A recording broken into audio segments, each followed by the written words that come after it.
महाराष्ट्र नवनिर्माण सेनेचे प्रमुख राज ठाकरे यांचा उल्लेख सुपारीबाज असा करत अजित पवार गटाचे नेते अमोल मिटकरी यांनी त्यांच्यावर जोरदार टीका केली होती। यानंतर महाराष्ट्र नवनिर्माण सेनेची पदाधिकारी चांगलेच आक्रमक झाले असून त्यांनी अमोल मिटकरी यांच्या गाडीवर हल्ला केला।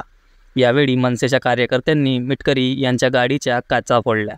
त्यामुळे आता महाराष्ट्र नवनिर्माण सेना आणि अजित पवार गट यांच्यातील संघर्ष आणखी तीव्र होण्याची शक्यता वर्तवली जात आहे। यावर आता अमोल मिटकरी यांनी देखील महाराष्ट्र नवनिर्माण सेनेचे पदाधिकाऱ्यांवर पलटवार केला आहे। अकोल्यातील शासकीय विश्रामगृहाबाहेर माझी गाडी उभी असताना हा मागून हल्ला करण्यात आला आहे। असे मागून हल्ला करणाऱ्या लोकांना आम्ही भीक घालत नाही। महाराष्ट्रामध्ये अशी गुंडागिरी चालणार नाही। या संदर्भात आपण पोलीस अधीक्षकांकडे तक्रार केला असल्याचे अमोल मिटकरी यांनी सांगितले आहे।